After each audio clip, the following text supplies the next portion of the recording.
Vamos a hablar de un libro titulado Memoria y Olvido, escrito por un grande de la radio como es Luis del Val, en el cual se cuentan cosas que pocos quizás o experiencias que algunos pueden recordar, pero las cuenta en detalle y los cuenta como solamente lo puede contar él. Con esa pluma brillante. Por ejemplo, la experiencia como diputado en las Cortes en el 77, los años de cartilla de racionamiento en la infancia, o su experiencia de trabajar con dos grandes como Iñaki Gabilondo y Carlos Herrera. Luis del Val, gracias por estar con nosotros. Gracias siempre a vosotros y a vuestras páginas que me hacen estar en la actualidad de las noticias y de la profesión. Lo primero, preguntarte por esa... Ayer escuchábamos tu comentario en la COPE y decías: el peronismo argentino y el secesionismo catalán son bastante parecidos. Y me ha quedado... Bueno, yo he escuchado la copla, tu argumentación, y la verdad es que sí, pero me gustaría también que la compartas con nuestros oyentes y espectadores. Sí, la verdad es que yo tengo familia y tengo muchos amigos en Cataluña y tengo buenos amigos en Argentina, ¿no? Y a mí siempre, desde hace mucho tiempo, me llamaba la atención que el argentino suele hacer un juicio de la situación internacional, de la política, no sé, muy atinado, con mucha inteligencia, ¿no? Y eso me ocurre con todos los amigos que tengo, que son de diferentes, amigos argentinos, que son de diferentes estamentos y profesiones, ¿no? Que hay unos que están relacionados con el periodismo, otros con el mundo del espectáculo, y otros con el mundo editorial, y otros con el mundo de los negocios, ¿no? Un muy buen amigo que se dedica al mundo de los negocios.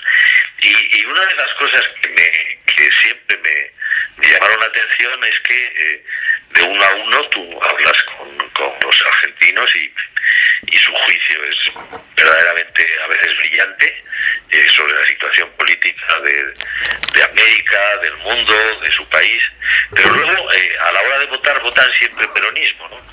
Y el otro día dije, vamos a ver, pero es que yo tengo muchísimos amigos catalanes de muy diferentes estamentos, ¿no?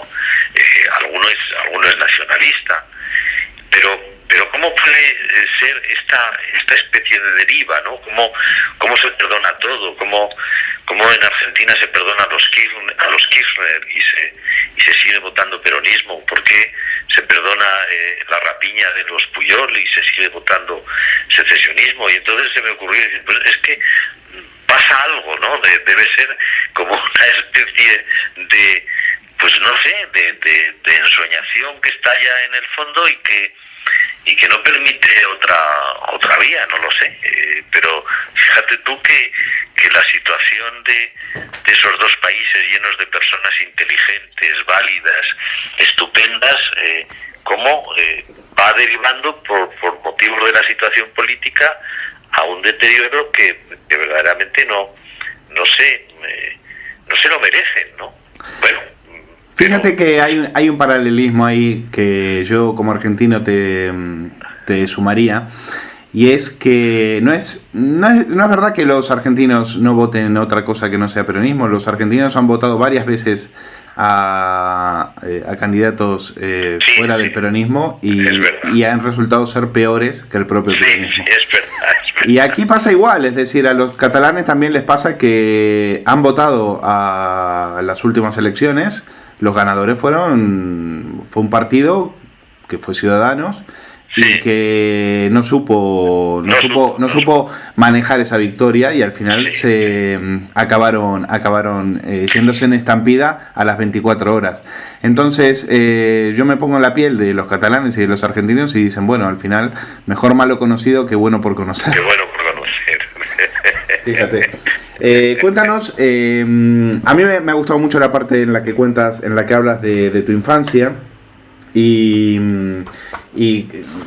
me ha resultado muy casi cinematográfico como tu padre tenía que viajar todo un día en tren para poder conseguir un poco de aceite de calidad para llevaros a a tu casa. Es increíble esa España, ¿eh? Hablamos de los años 40, años 50. Sí, es que la cartilla de racionamiento, que también hubo una en la República durante la Guerra Civil, la cartilla de racionamiento la impuso la dictadura cuando terminó la guerra, pero duró hasta el año 50, hasta el año 50. La guerra terminó en el 39 y la cartilla de racionamiento terminó en el 50. Como yo nací en el 44, pues tengo recuerdos de cómo la escasez de productos daba lugar, como tú ya lo sabes, siempre que se interviene el mercado, pues naturalmente están los listos de turno que crean el mercado negro, ¿no? En España se llamó extraperlo. Sí, le dedicas un capítulo, claro. Sí, por unos estafadores que vinieron a instalar una ruleta. Sí. Y entonces yo recuerdo efectivamente que mi padre era un modesto dependiente de una tienda, y los domingos por la mañana, casi de noche, yo no lo veía salir. Se marchaba hasta un pueblecito de la provincia de Teruel, de unos 100 kilómetros, pero que tardaba 3 horas en ir y 3 horas en volver, porque tenía que hacer transbordos, y debajo de la gabardina de extraperlo a unos precios que no eran los que marcaba el mercado, porque naturalmente eran los precios del mercado negro. Traía 5 litros de aceite, y yo recuerdo por la noche, antes de acostarme, que venía el hombre fatigado de todo el día de estar por allí, con el miedo de que le pudieran intervenir la mercancía, porque estaba absolutamente prohibido comprar en el mercado negro, y cuando sacaba los 5 litros de aceite debajo de la gabardina, la expresión de mi madre se iluminaba de ilusión, porque era pues un bien preciado, claro, era absolutamente imprescindible para freír, para guisar, para cocinar. Si no tenías aceite de oliva, pues la cocina estaba de luto, ¿no? Y aquel esfuerzo y aquella sustitución de la falta de proteínas, pues con todo lo que se tenía, pues era, por ejemplo, la merienda era el trozo de pan, un pan en aceite y con azúcar, y eso era, pues no sé, una especie de, no sabía, como una tarta. Y luego es cierto que andando el tiempo y hablando con médicos y con personas especializadas en la bromatología, pues me explicaron que la cocina popular inventaba cosas que sustituían a la proteína. El arroz solo, por ejemplo, y las alubias solas, o las lentejas solas y el arroz solo, tienen un poderoso efecto multiplicador proteínico si se mezclan, ¿no?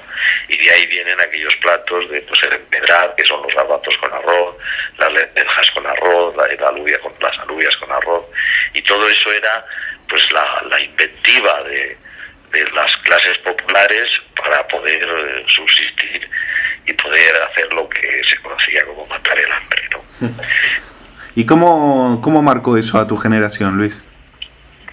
Pues nos marcó en el sentido de saber lo que era la pobreza, ¿no? De saber lo que era la necesidad, de saber que un trozo de pan pues no se podía tirar, porque mojado pues servía para hacer sopas, ¿no? Es decir, el pan duro se empleaba para hacer sopas. Las sopas de pan es simplemente para aprovechar el pan duro. Había una anécdota en mi casa. Mi tío, eran agricultores, modestos agricultores. Un día pues no quedaba más que un trozo de pan duro, ¿no? Y mi tío se enfadó muchísimo. Después de estar todo el día trabajando este pan, y de rabia lo tiró, y rápidamente el gato lo cogió y se lo comió ante el espanto de todos, ¿no? Bueno, pues el conocer eso, conocer las necesidades, ¿no? Es decir, en una sociedad, la sociedad del desperdicio, donde cada uno generamos unos más de 4 kilos de basura diariamente, y como pues se tiran las cosas, los alimentos, etcétera, etcétera, pues, pero yo no voy a ser el maestro Cebolleta, es otro tipo de generación. Pero ¿sabes por qué te lo pregunto? Porque me parece, yo veo veo una conexión entre esa generación. Tu generación es la que finalmente hace la transición después, en los años 70, Y la otra vez le leí a alguien algo que estaba muy bien. Decía, claro, a la gente joven no entiende lo que fueron esos años porque no les daba vértigo, porque ellos, claro, ven aquello y les produce nada, pero ustedes sí, porque ustedes lo habían vivido. Y yo creo que eso les marcó y esos años al final tienen repercusión después en las decisiones que han tomado después de adulto en la carrera política. Sí, es que cada generación tiene naturalmente sus vivencias y además tú puedes transmitir conocimientos, puedes transmitir fortuna, puedes dejarles a tus hijos la propiedad de un piso, de una finca, de unas acciones, pero lo que nunca puedes trasladar, lo que nunca puedes proyectar de ninguna de las maneras es la experiencia, porque la experiencia es una aventura individual y no se puede transmitir. Tú transmites a tu pesar pues tu propensión o no a una enfermedad o a otra enfermedad, pero lo que nadie podrá heredar de ti es la experiencia. Por eso esa generación que vivimos como la de mis padres, que fue mucho peor, y la de mis abuelos todavía muchísimo peor, es decir, que todo eso no se puede trasladar porque cada uno nace de sus circunstancias, aquello que decía Ortega, de yo y mis circunstancias, ¿no? Pues las circunstancias son las que nos van conformando y la experiencia no se puede transmitir de ninguna de las maneras. Y efectivamente, como has dicho muy atinadamente, nosotros había una cosa que sabíamos y era que no solo mi generación sino la otra anterior, que es la de Santiago Carrillo, por ejemplo,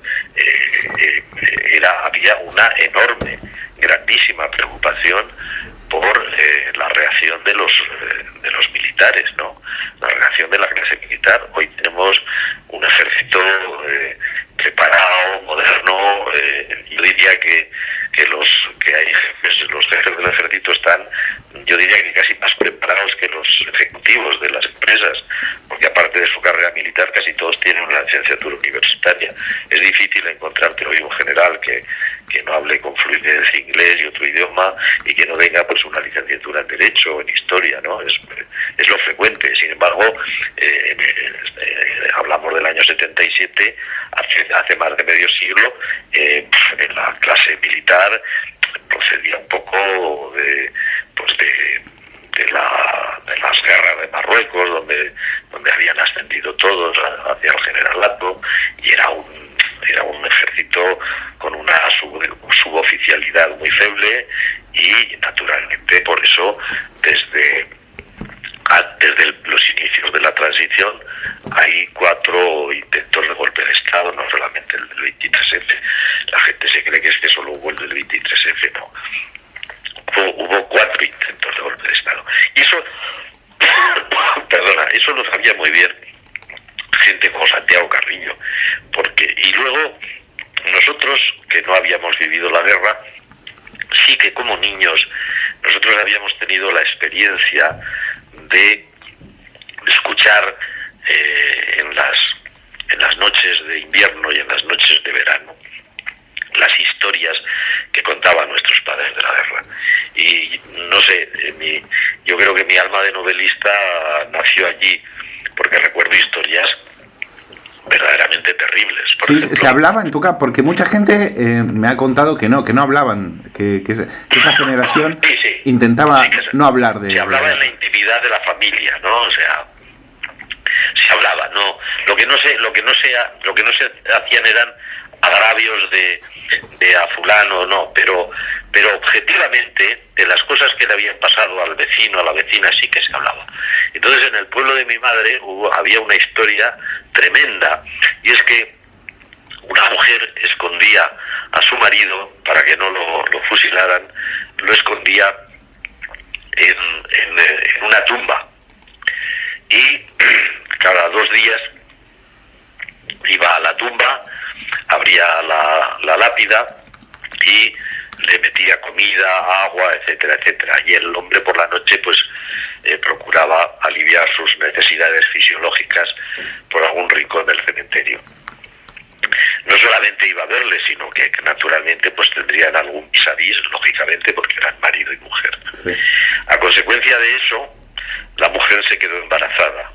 En un pueblo pequeño, una mujer que no tiene marido, de repente se ve que su vientre se va abultando y es objeto pues de las murmuraciones y de las burlas de todo el pueblo. Y la mujer no puede decir nada. La mujer se tiene que callar. La mujer tiene que soportar ese estadio de indignidad. Y a mí aquello me parecían tremendo, me hacían unos cuentos que como literarios, ¿no? Y sin embargo partían de la más cruda realidad. Qué buena historia, qué buena historia. Y bueno, estuviste en política y dices que la política te enseñó que no era territorio para dogmáticos o para idealistas.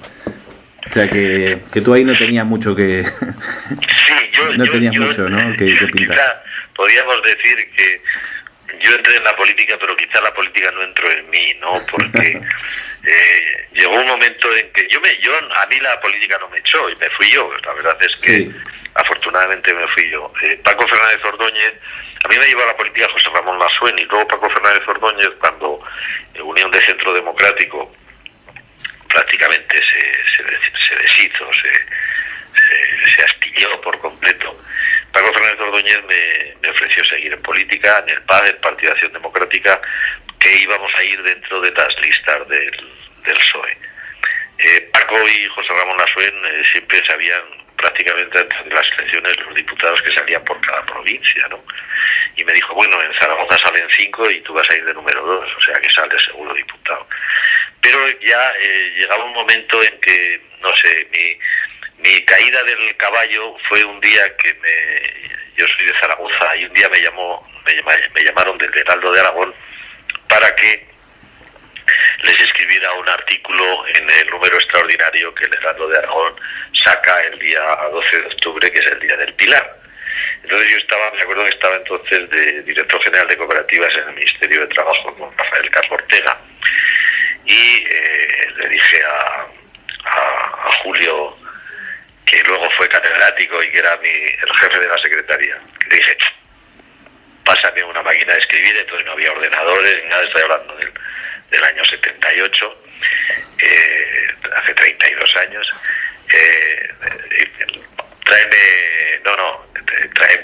Hace más de 32 años, perdón, hace 42 años. Tráeme una máquina de escribir, que no me moleste nadie, que voy a hacer un artículo. Y claro, yo ya llevaba un tiempo donde si iba a un sitio a inaugurar una cooperativa o unas viviendas cooperativas o iba a inaugurar un curso o cualquier cosa de esas, a mí me pasaban el discurso ya escrito, yo tachaba unas cosas, añadía otras, ponía una cita, una frase que me acordaba, me lo pasaban a limpio, pero ya llevaba ya mucho tiempo sin ejercer la creatividad escrita, ¿no? Y entonces me puse allí, puse en el rodillo el folio en blanco, y no se me ocurría nada, ¿no? Como decían en el Café de Gijón, es un escritor que está escribiendo, no se le ocurre nada y continúa. Bueno, yo no podía ni continuar porque ni siquiera la primera frase me venía a la cabeza. Y aquello me dijo, bueno, pero ¿por qué es esto? Y entonces empecé a reflexionar y dije, bueno, eso es por esto, pero también es porque apenas lees, porque no tienes tiempo de nada, porque trabajas en la política cuando se trabaja mucho, ¿no? Trabajas 12, 14 horas diarias, porque no lees, porque no vas al cine, porque no vas al teatro, porque cuando vas a una cena con unos amigos un fin de semana, enseguida te preguntan sobre política. En ese caso los políticos a veces tenemos la desgracia que tienen mis amigos médicos. Mis amigos médicos cuando vienen a casa es muy raro que si estamos 6 u 8 al final alguien no le diga, oye, mira, yo tengo aquí un dolor que me baja por este sitio, ¿no? Como si pues al político le sucede igual. O sea, tú comes cenas con una persona que está relacionada con la política, y al final las gentes que están allí, aunque sean amigos, y aunque tengan buena relación, ¿quién quiere? Claro, eso es tan monotemático que llega un momento en que te aparta del mundo, ¿no? Una de eso que llaman el síndrome de la Moncloa, yo diría que es el síndrome del político. Casi todos los políticos tienen un síndrome, al final es que ya no saben lo que pasa en la calle, ¿no? Porque tú y yo estaremos a lo mejor muy absortos en las noticias y en la profesión, pero vamos a comprar una botella de vino, entramos en un comercio, salimos y a ti no te están preguntando qué pasa en la televisión o en la radio. No. Tú haces vida normal, estás con la gente. El político no está con la gente. El político solo está en la clase política. Ya está cuando se reúne con los amigos hay como una especie de el síndrome que llamo yo, el síndrome del médico, que al final al médico le terminan diciendo, oye, ¿cómo podía dormir mejor? Porque estoy durmiendo muy mal. Luis, para terminar, me gustaría que nos comentes, tú has trabajado y trabajas con dos grandes, Iñaki Gabilondo y Carlos Herrera, que les describes y cuentas las diferencias. Me gustaría que también las compartas con nuestros lectores, las diferencias entre estos dos monstruos de la radio y sobre todo el papel que has ejercido, porque tú has creado para mí un género, ¿no? Que es el género ese del retrato robot, hacer un retrato de un invitado en tiempo récord, que debe ser una cosa que a mí de solo pensarlo me da pánico. Sí, además yo no quería saber quién venía porque así descargaba más adrenalina. Sí. Bueno, son dos, yo tengo amistad con los dos y los quiero muchísimo, ¿no?